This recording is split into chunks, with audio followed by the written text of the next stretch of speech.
WATD presents John Paul, the Car Doctor. All things automotive. Have questions? Call 781-837-4900. Now, here's John Paul, the Car Doctor. And good Sunday morning, everyone, and welcome to another edition of the Car Doctor program on 95.9 WATD, your South Shores radio station. My name's John Paul, the Car Doctor, here to help you with your car problems on this Sunday morning. Yes, we're live every Sunday morning at 11 to help you with your car problems, talk about what's in the news, talk about what I have been driving lately, and some of the questions I get that come in during the week. We got some interesting ones we'll go over this week. But right now, you know, it's like Jesse pointed out, we kind of forgot what the sun looked like. We had, I think, a couple hours of sunshine this week. Car shows kind of around New England seemed like they got rained out a lot. But if you always are looking for someplace to go to look at fantastic cars, there's car museums. And in my opinion, I don't know that there's a finer one than the Newport Car Museum. And with us is Gunther Buerman from the Newport Car Museum. Gunther, good morning, and welcome back to the Car Doctor program. Good morning. Thanks for having me. And the Car Museum, you've had some goings on the last few weeks over there, including an auction, right? Yeah, right. We leased out. You know, we have 17 acres here at the Newport Car Museum and 300 parking spots. And Larry Spellman of Spellman Signature Auction to us recently and said, gee, during the concours here in Newport, with all the car people in town, would you be interested in having us come and run one of our car auctions here? And they set up, I don't know, 5 tents and had 190 cars to run through an auction. You know, unfortunately, like your intro today, it was very rainy yesterday here, and you know, I think that the crowd was a bit subdued. But I think hopefully they did well, and there was a lot of going on here, a lot of people coming and going, and I were able to accommodate the crowd and our usual crowd. You know, rain is a friend of ours at the museum when people can't go to the beach or in the summer or can't find a place to walk through Newport. They come here and have a wonderful walk through the Newport Car Museum. So, but it was very exciting having them here, and hopefully everyone kind of enjoyed the experience. There hasn't been a car auction that I know of, a big one in the area. I know Bottom does one at the Audrain during the concours, but nothing of the size that they used to do at the casino when Barrett Jackson came to the Northeast. I don't know what they're having in all these little cities all over the country, but very few of the big car auctioneers are coming into the Northeast. I don't know whether the cars just aren't here, which isn't the case because we have, you know, the largest number of car clubs in America in the Northeast, or we're not people aren't willing to pay here. Yeah. I don't get it. Well, it could be frugal Yankees. That might have something to do with it. Yeah. It might be. I went to your museum the first time years ago with my former boss, Mark Shaw, who had a pretty good little car collection of his own, and we walked through. And then I think the end of the summer or early fall, a friend of mine and I, we went through the museum, and it had expanded quite a bit. How many cars do you have on display now? Well, as you probably remember, when we started in 2017, we had 50. Now we're at 95. Both, you know, adding to the existing 6 galleries that we have, and when COVID hit, our event space, which was pretty large, with wooden floors, etc., you know, we just went out of business in terms of events here because of COVID, and we had a pop-up Porsche gallery in there, and we found it so appealing to people, and that we've expanded it, and now it's a permanent gallery. So that's our 7th gallery, and we have lots of interesting Porsches, everything from 918s to Carrera GTs. We just got a 959, which is the first really Porsche supercar from 1987, and every speedster from the 356 on to the 2019 speedster. So now we have, like I say, 95 cars. It's expanded, and we're now in a position where if we add something, we have to take something out, to my chagrin.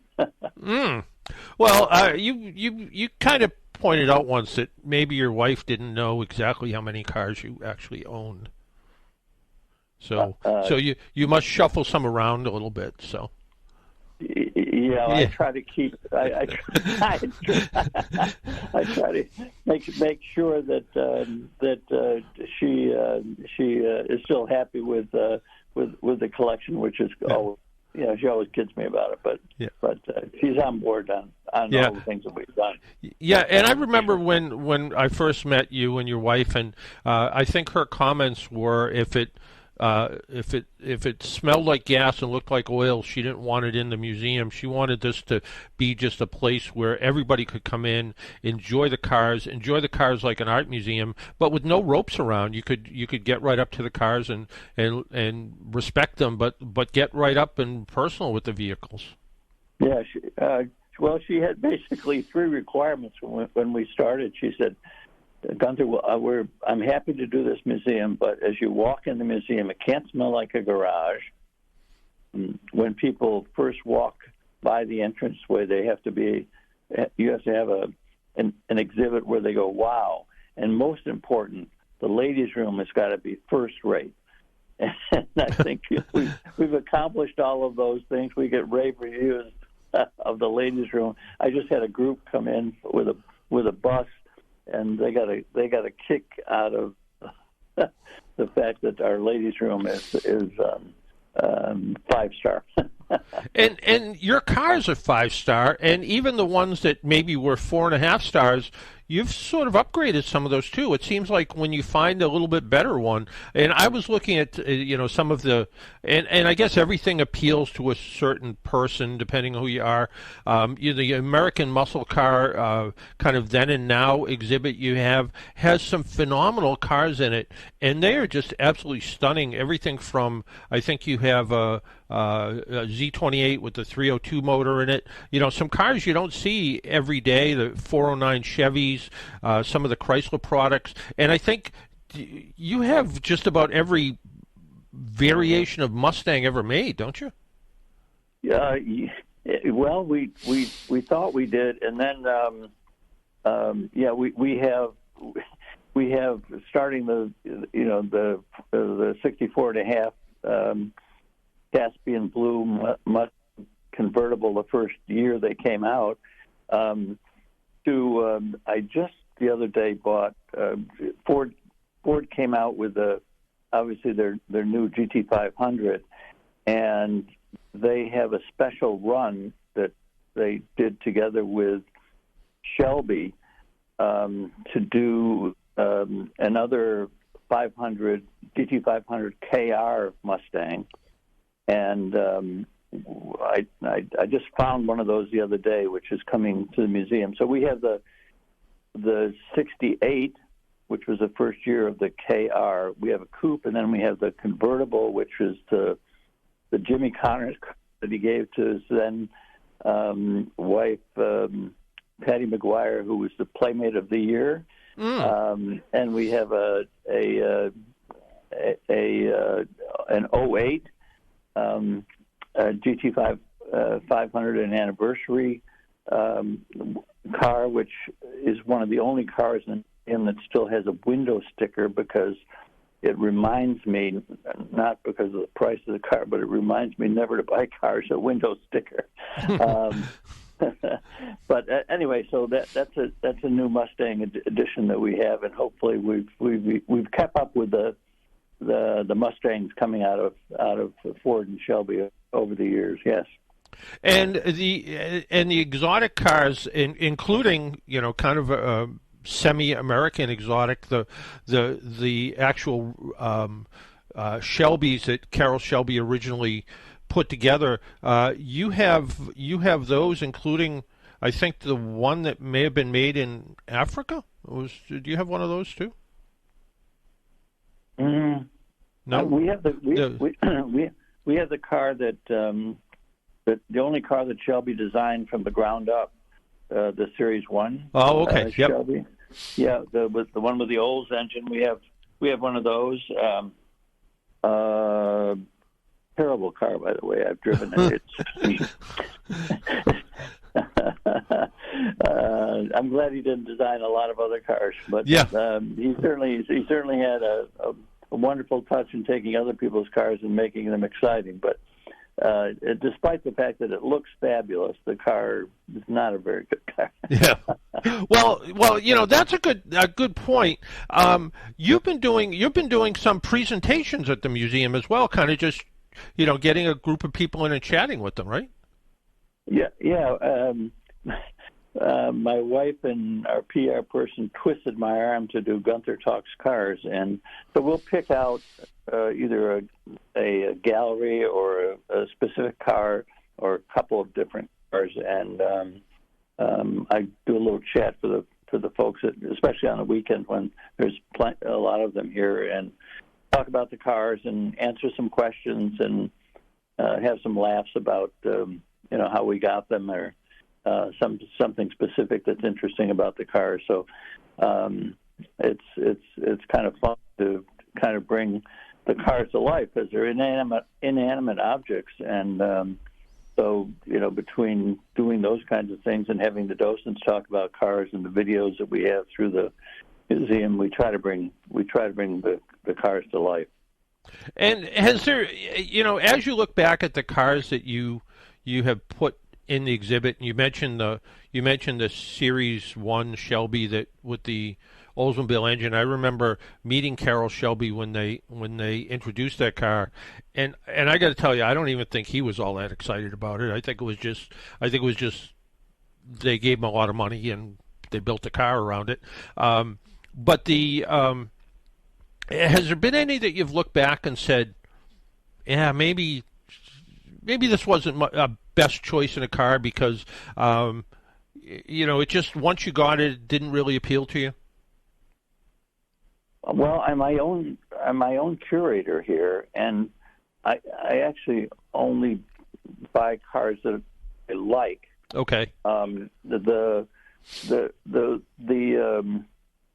regret is and sometimes it isn't necessarily the car, but does the color fit with everything else that's in there? Like we had a Ford GT, the new Ford GT, and it was black with gray stripes, very appealing to a lot of people. The ominous kind of looking car.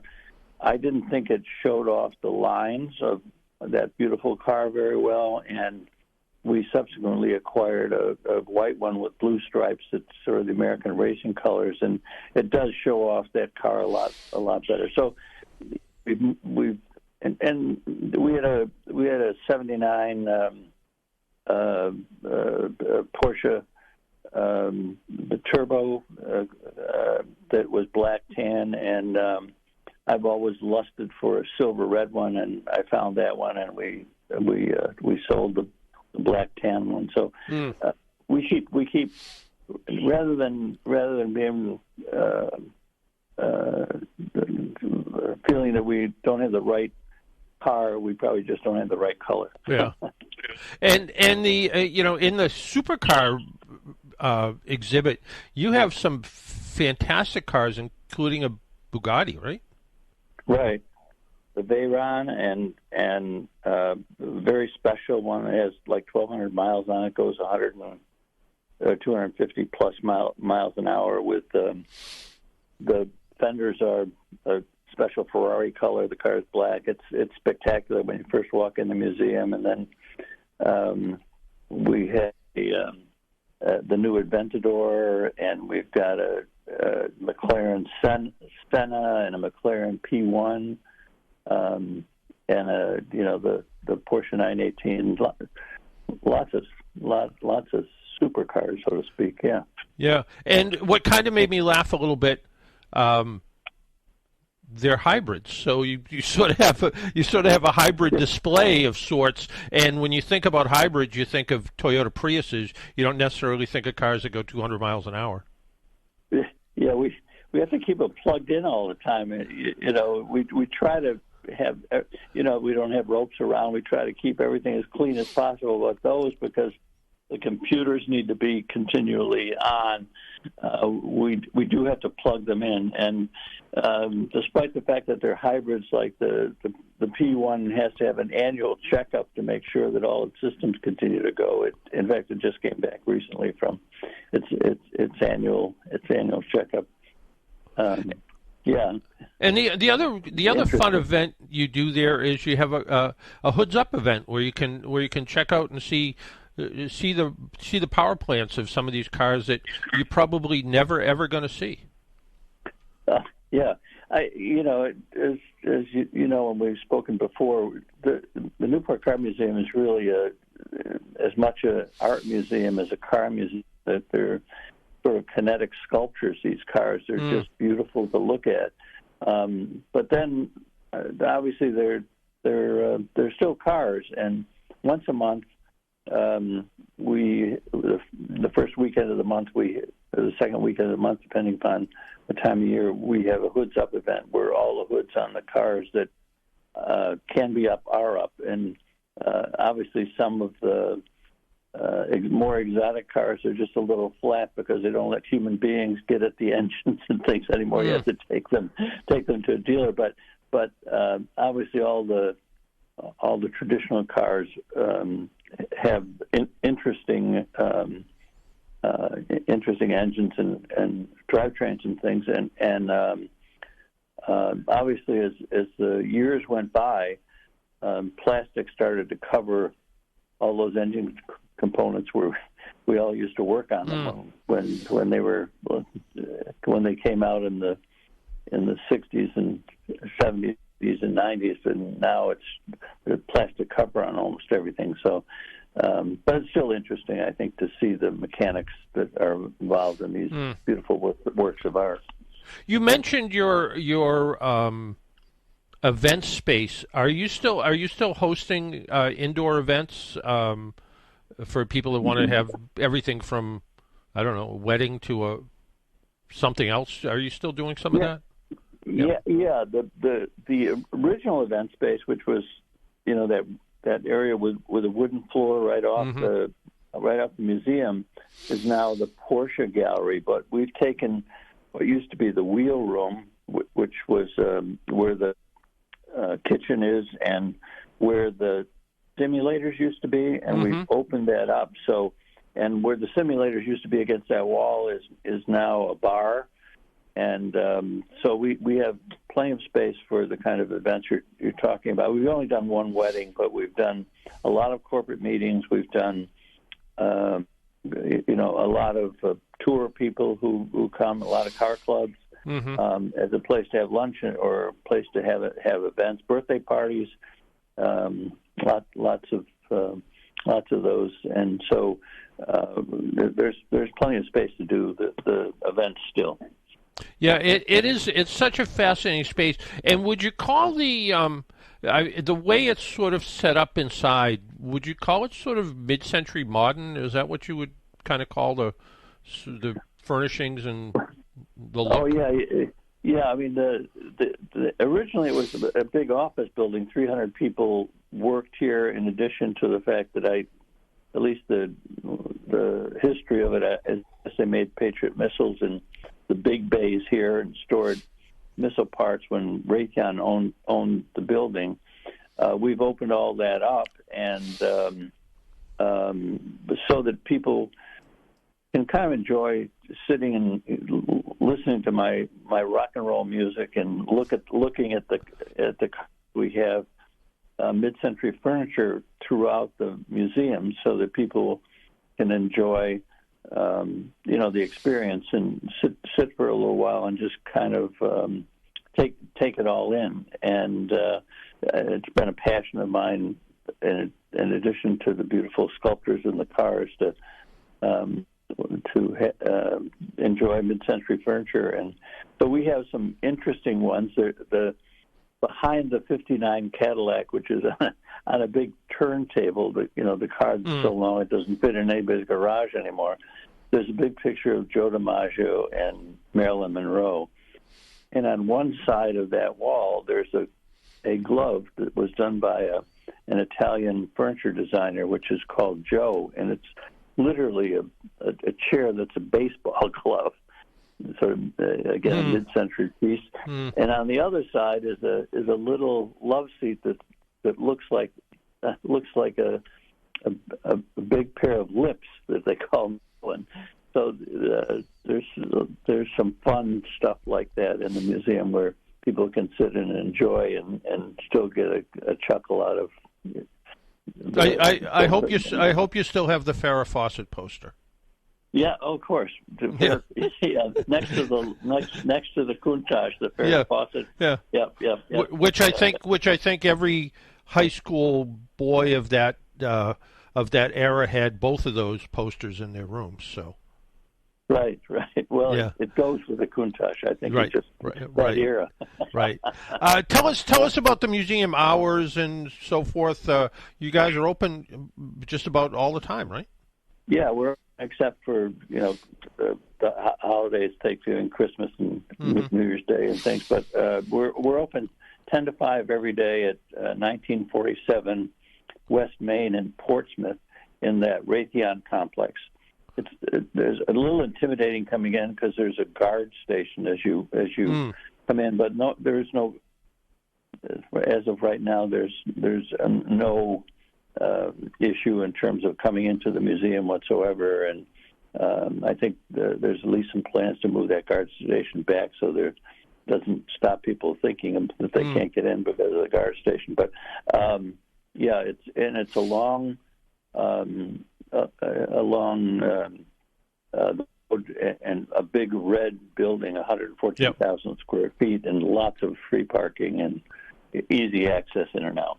And the idea of going there and seeing again cars that you may have never seen in person before in a setting that people have never seen before, I think makes the Newport Car Museum special. And you have people coming from all over the country. You've become a destination, right?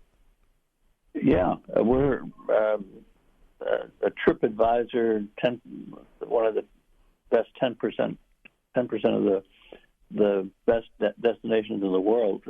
We're so happy to have gotten that, but literally we have people from all over the world coming here, and we have a little map which has pins in it from where people have come from, and literally they've come from all over the world, and I'm amazed. As I say, when I started the museum, I was sort of a man cave, and I hoped that maybe one or two people would come. And each year so far, even with COVID, we've broken records in terms of the number of people who've come, and this year has just been amazing. I think we're sort of on the map. Maybe have become what you say a destination. And a little secret. It's called the Newport Car Museum, but you're not really in Newport. You're in Portsmouth, right? Right. So it's actually nicer to get to because you don't have to deal with some of the downtown crowds of Portsmouth. I mean, of Newport. Right, and the high-priced parking. That's correct. Free and, Yeah. No, absolutely. And I guess do you have Newport celebrity Jay Leno? Does he pop in every once in a while to say hello? Yes, yeah. He has a affiliation with the other car museum in Newport O'Drain, and like I would say, it's great to have another car museum in the area because it's like having two restaurants on the street. Car people come. And we sort of leverage off each other in terms of the car car people that come. He and his friend Osborne are affiliated with those guys. But he comes here. He comes here and looks around, and we always enjoy having him. He's a wonderful person. Yeah. Gunther, I want to thank you for taking a little time out of your Sunday morning and joining us on the Car Doctor program. The Newport Car Museum is such a great place to go, and I recommend all of my listeners, if you especially maybe even on maybe the family's out shopping on Black Friday. Maybe it's a good day to sneak down to the museum and kind of wander around. Absolutely. We love having people, and our whole mission is to put smiles on people's faces, and we're pretty successful at doing that. I think whether you're going through the thin car area and your uncle had that car, or you had that car, or the muscle car, or the modern cars, etc., that you play video games with, we had great success at bringing people here. We don't know anything about TikTok, but somebody did a 30-second TikTok, and now we've been invaded with TikTok people. It's been a fabulous addition to our PR. There you go. Hey, Gunther, thank you again for taking some time out of your Sunday and joining us. Again, Newport Car Museum, it is a gem. Go down and visit it. It is just a great place to go. Again, Gunther, thank you, and take care, and hopefully we get to talk to you again soon. Okay, thanks for having me. I really appreciate it. All right, thanks, Gunther. Bye-bye. We need to take a break, pay some bills. My name is John Paul. This is the Car Doctor program. If you would like to join us, our phone number is 781-837-4900. We'll be right back. On Friday, October 20th, join South Shore Health at their annual Moonlight and Miracles Gala, featuring a seated dinner, live auction with MC Billy Costa, and music by local band Hot Mess. This year's event at the Weymouth Club will support the growing need for emergency care in our community. In life or death scenarios, close to home emergency care is critical. Support these valuable services and purchase your tickets for the Moonlight and Miracles Gala right now at southshorehealth.org/gala. AAA is with you at every moment in your life. They have 24/7 roadside assistance, which covers you in any car you're driving or riding in, even a rental or your friend's wheels. They have great member rates on home and auto insurance, savings on travel, hotels, and rental cars, and discounts on hundreds of your favorite brands. You're covered on and off the road. Learn more at aaa.com/join.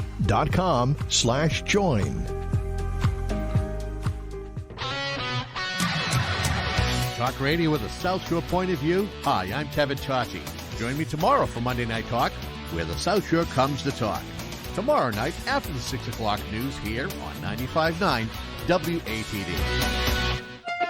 Make an appointment Sunday morning at 11 for John Paul, the Car Doctor, on 95.9. And welcome back to the Car Doctor program on 95.9 WATD. We have George filling in, working with Jesse today. I don't know if I can afford all the payroll going on back at the studio, but if you want to call in, give us a call at 781-837-4900 and talk to George, and he will get you on the air so we can talk about your car and your car problems and stuff that's on your mind. I want to talk about the car that got me around this week, and it is the Honda Civic R. And I'll admit, when I think of like a hot hatch or a coupe, I usually think of something that maybe isn't all that hot under the hood, kind of a gussied up model that's more show than go. Sure, there's a Subaru WRX and the STI before that. I'm not even sure they make an STI anymore. The Hyundai Elantra N, Volkswagen Golf, which I haven't driven a Volkswagen in ages. Volkswagen doesn't do really press cars in this area anymore. But whatever your thoughts are, this is certainly not the case with the Civic R. It's powered by a 2-liter engine. It produces 315 horsepower. I don't believe there's any other manufacturer that can say they have an engine that makes 157 horsepower per liter. Pretty big number. Also, this is a manual transmission car. I was a little surprised when I opened the door to get in it, and I saw this shiny shifter, and I went, oh, and then I saw 3 pedals. And I went, look, it's a manual transmission. And, and it will make...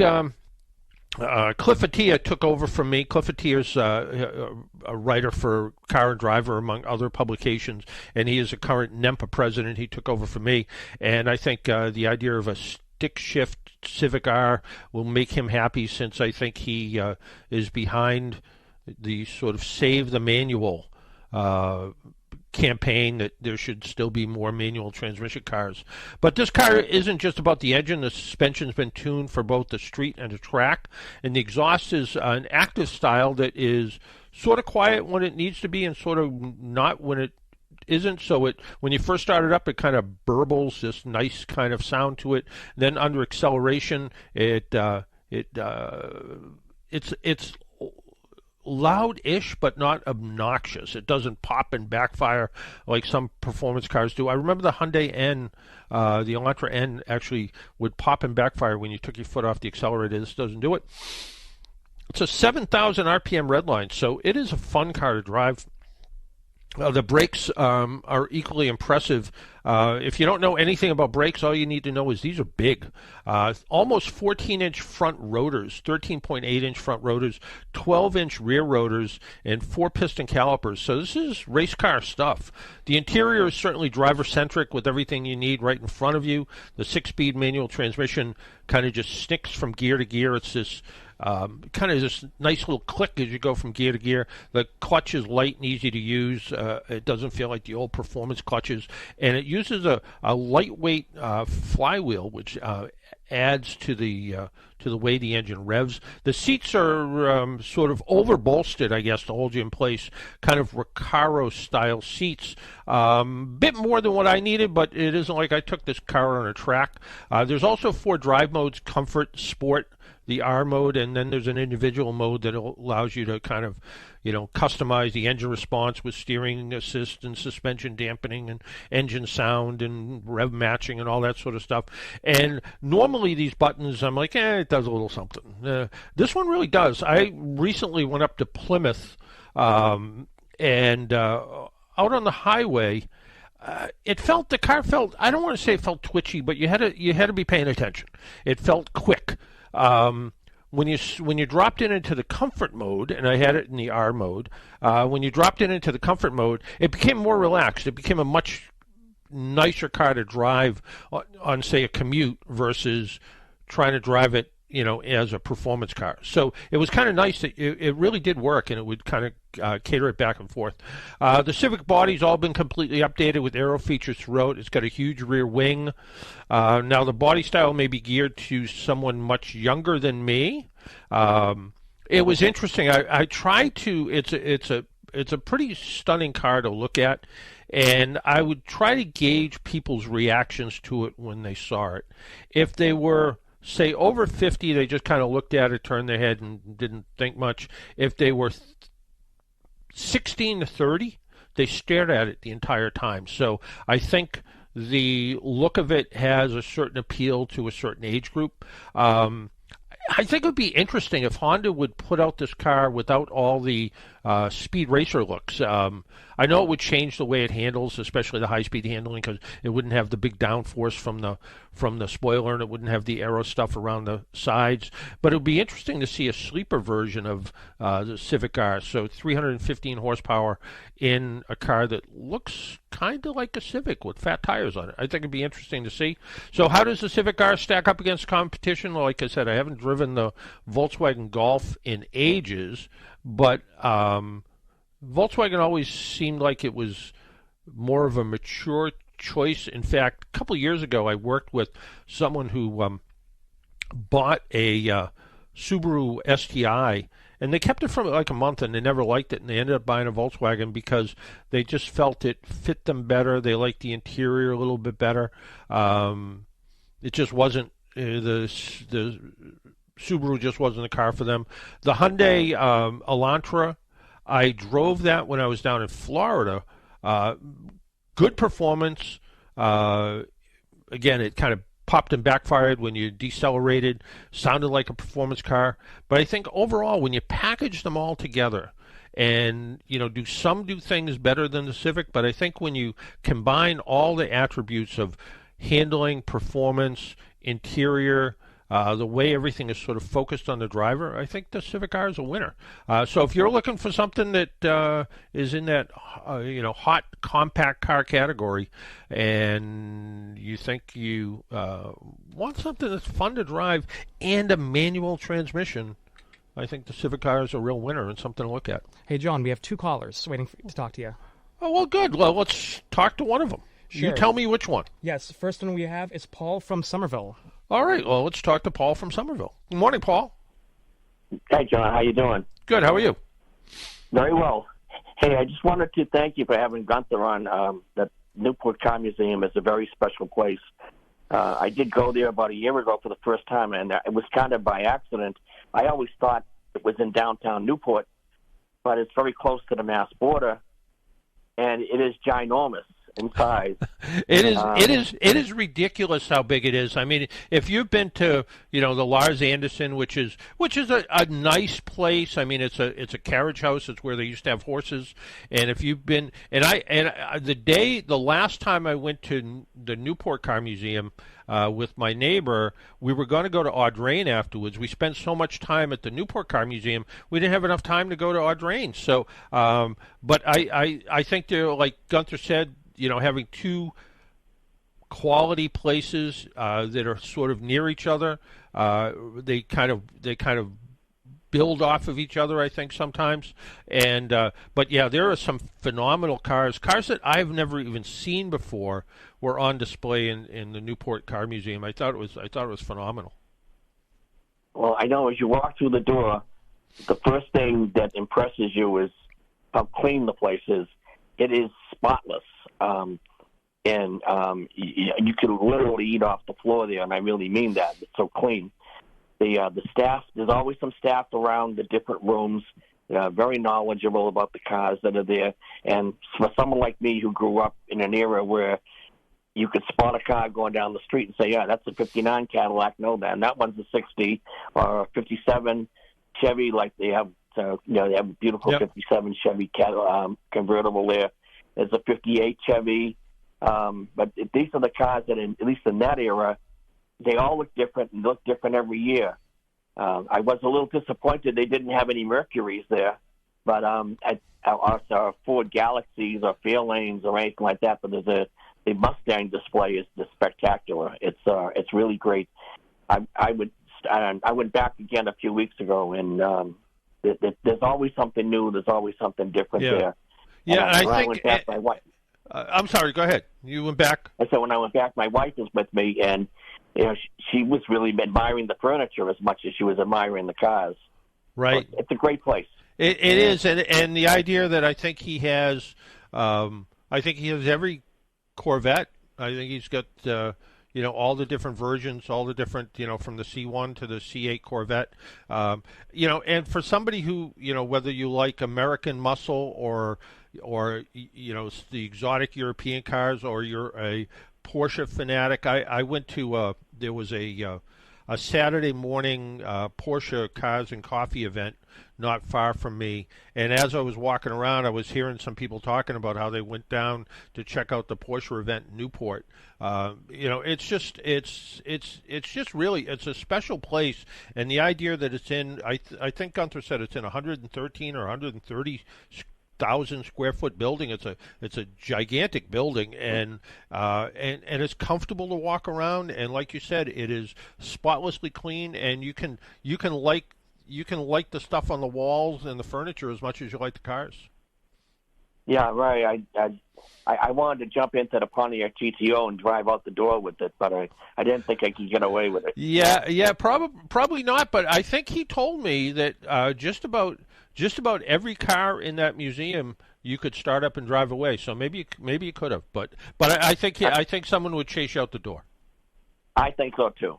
Yeah. Right. I just wanted to thank you for having him on. He was a great guest. All right. Thank you for calling in. All right. That's it. Thanks, John. All right. Take care. 781-837-4900 is our number. George, where are we going next? All right. We have John from Pembroke next. All right. Let's talk to John from Pembroke. John, good morning. Hey, John. It's actually Tom. But Tom. Well, bad. George was close, so. Phone line. Yeah, you had a Paul and a John, so. I know it gets all confusing. Yeah. Yeah. I won't ask you how you're doing because I know from the previous caller. But do you know of any auto shows going on today? We're heading down toward the Cape, like Plymouth or Cape Cod. Or... You know, I saw something just the other day, and you know, I don't, and I apologize. I don't know. Okay. Yeah. Yeah.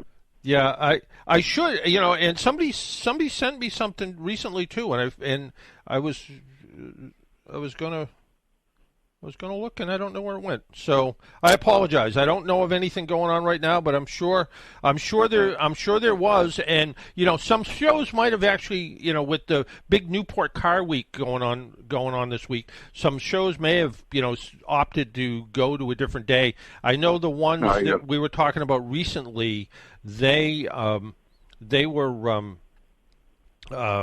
rained out the last couple of weekends, and I think they bumped them over to October sometime now. But yeah, I don't really know. I apologize. Okay. Yeah. Okay. Yeah, the ones around here are getting tiring. The Spindles and South Shore. You know, I just wanted to see something different. But... Yeah. No, I think sometimes you have to go out to. You know, there's the Pontiac Club that's down in Rhode Island puts a group together out in Hopedale. There's something that goes on. There's let's see if he's said anything here. And then there's the DJ that handles a lot of music at the car shows, Bruce Palmer, who has a pretty extensive collection of cars too. He'll also post some things on his Facebook page of some of the events that are going on. But I don't see anything right now. So, but Bruce Palmer's a great guy. He's on the radio on a couple of different radio stations, but he also has a pretty good collection of cars. And I'm always jealous of anybody who has a lift in his garage. So. Oh, geez. Yeah, I guess so. Yeah. Okay. I see you on Facebook at shows all the time down toward the Cape there. There has been some you know, Saturday night between like 5 and 7 in Dennis. There's always a car show, except for the last couple of weekends where all it's done is rain. So. Yeah. Maybe they'll move it to today. I'll check it out. Okay. All right. Take care. Bye-bye. Jesse sent me a note that said my microphone sounded a little too hot. Is everything sounding okay now, Jesse?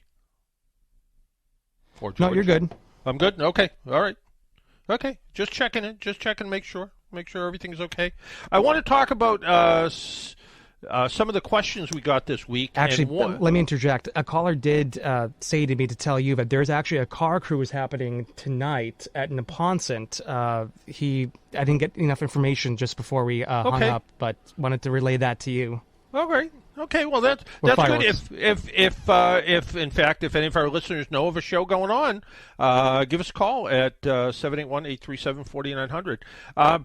Paul from Braintree sent me an email, and he said he recently saw this device that you put in your car that uses electromagnetic molecular interference to keep snow and ice from building up in your car. George, are you a scientist at all? Do you know what electromagnetic molecular interference is? I know I don't. So the website looks pretty impressive. He says, what do you think? I have no idea. I never heard of this before, so I searched electromolecular interference ice melter, and I hate to say it, but it looks like a scam. The website is pretty poorly written. There's a couple of typos in it, which I thought was sort of odd. It looks like it was kind of hastily put together. I looked at the picture of it, and I compared it to. It looks similar to some kind of air freshener that I looked at what it was, and I kind of did a Google search, and it looked like this solar powered air freshener. This thing's also supposed to be solar powered, and apparently the idea behind it is it changes the air waves inside the vehicle, and it will keep ice and snow from melting on your car, keep ice and snow from freezing on your car. Maybe there's a scientist out there who can tell me what electromagnetic molecular interference is, but it doesn't sound like it is possible to keep snow and ice off your car. They mentioned in their website that it's the same technology that's used in things like the Mars rover to keep any possibilities of freezing, but as I recall, there's not a lot of ice on the moon or Mars or anywhere. Let me interject for a moment. So we have a caller who just told me that there's a car show happening at South Shore Votech right now. Oh. And I want to also make a correction. It was onset, not Neponset, for the car cruise happening today. Oh, okay. So a car show at South Shore Votech, yes. And I think there's actually one at Mass Bay Community College today too. I think that's where the other one is. And an old friend of mine, Howie Ferris, I think posted something. Howie Ferris is the big wheel at the community college up there. So let's see if we can find what he did. So Social Votech, huh? Yep, in Hanover. That's actually one of my one of the schools that I'm involved with sometimes. So nice. But the idea of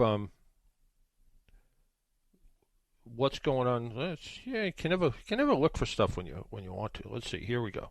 Howie Ferris. What did Howie Ferris have to say on? Howie Ferris said there is Mass Bay all-vehicle show, and he posted that just recently. So, great show, opportunity.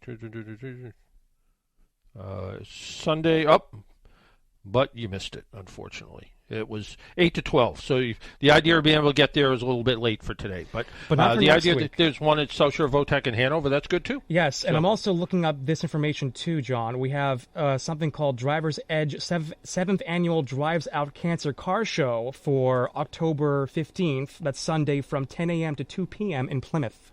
Oh, good. Okay. And my question to you was earlier, do you know what electromagnetic molecular interference is? I heard the term. I was listening to you, but I was busy with the phone calls. Yeah. But tell me. I don't know the full story. I have no idea either. I was hoping. Is this some jargon? Yeah, it's something that's supposed to keep ice from forming on your car, which I think is a scam. And but wait, don't we have the car fluid, the washer fluid that? Doesn't that have the? That has alcohol in it. That'll keep that melts the ice off of it a little bit. So yeah, right. But yeah, the idea that somebody has something that you put in your car that's powered by, it's the size of a 6-inch circle that uses electromagnetic sounding principles to melt snow sounds like nonsense, and I wouldn't spend my money on it. But anyway, yeah. So I think we need to take another break, don't we? I think we do. Why don't we take that last break? If you want to join us and give us a call during the break, 781-837-4900. You're listening to the Car Doctor program on 95.9 WATD. We'll be right back. AAA is with you at every moment in your life. They have 24-hour 7 roadside assistance, which covers you in any car you're driving or riding in, even a rental or your friend's wheels. They have great member rates on home and auto insurance, savings on travel, hotels, and rental cars, and discounts on hundreds of your favorite brands. You're covered on and off the road. Learn more at aaa.com/join.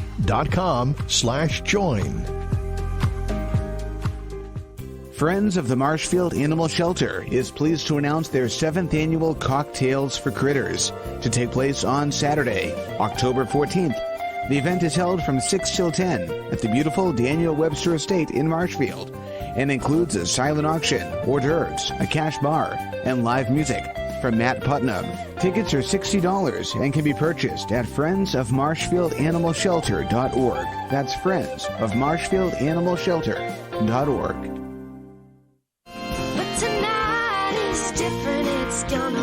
Hey, I'm Ashley Jordan. Tune in to Twilight Showcase Radio, hosted by Sandy Stride and Keith James on 95.9 WATD and 95.9WATD.com. Search for Twilight Showcase Radio on Facebook and visit twilightshowcase.org. Twilight Showcase, tomorrow night from 7 to 9 on 95.9 WATD. Make an appointment Sunday morning at 11 for John Paul, the Car Doctor, on 95.9 WATD. Now, back to the Car Doctor.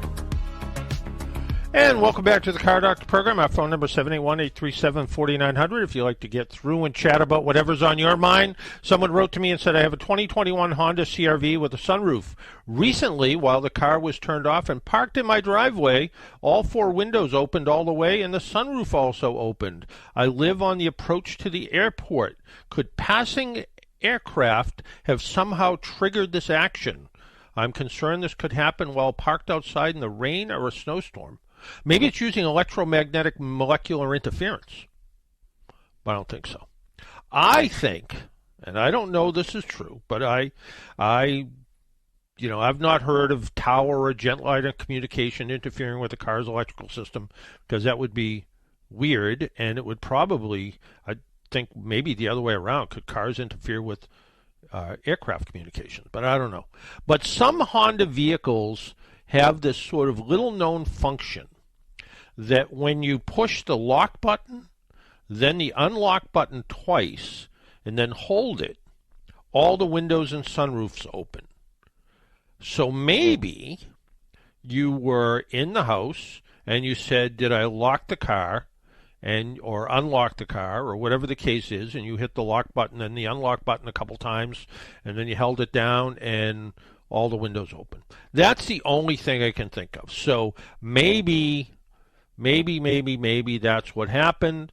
The person who wrote to me actually responded right back when I said I wonder if your car has this, quote, little-known function.